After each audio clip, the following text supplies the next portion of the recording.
Peke at malisyoso. Ganyan inilarawan ng ilang miyembro ng gabinete ang kumalat na video ng isang lalaki habang may inilalagay sa ilong.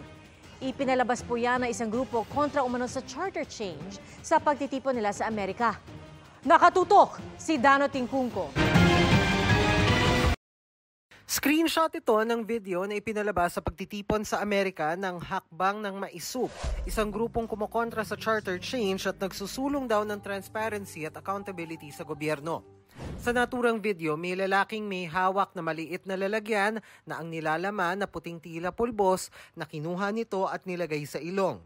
Walang binabanggit sa kung sino ang nasa video pero may sigaw ang mga nanonood.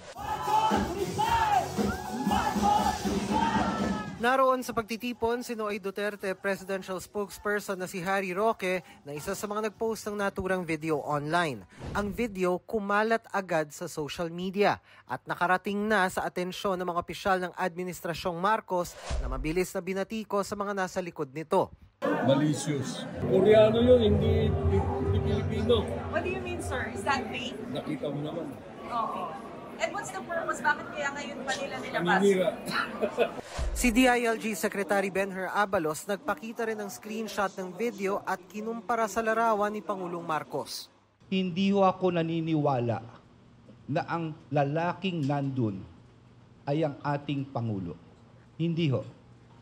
Sa tagal na kakilala ko ang ating Pangulo, yung mga features niya ay hindi po siya yun.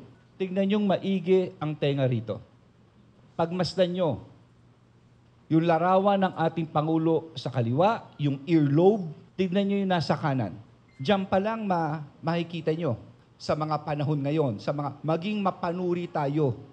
Huwag tayo basta-bastang maniniwala rito. Inatasan niya agad ang PNP na imbestigahan ang video. On first glance, ang unang nakikita nating violation dito is that of our anti-cybercrime law. If they will be proven to be liable under Republic Act 10175, as I've said, ang penalty po is minimum of 4 years, maximum of 8.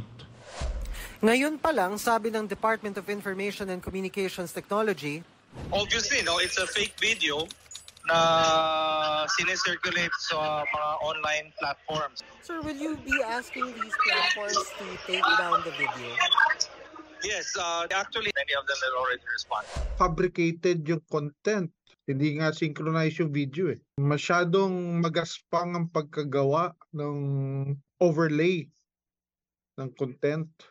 Tanong naman ng mga opisyal ng gabinete, bakit sa Amerika ito ipinalabas?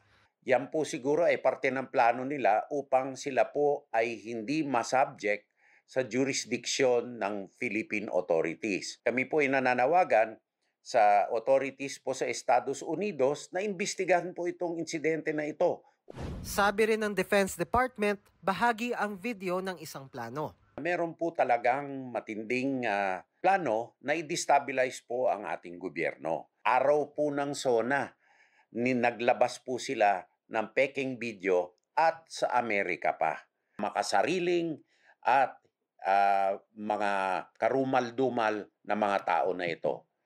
Yan din ang tingin ng anak ng Pangulo pero ayaw niya raw itong patulan. I don't think it's even worth dignifying.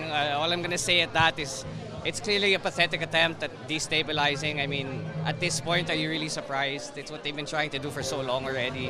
Para sa GMA Integrated News, Dano Tingkungko, nakatutok 24 oras.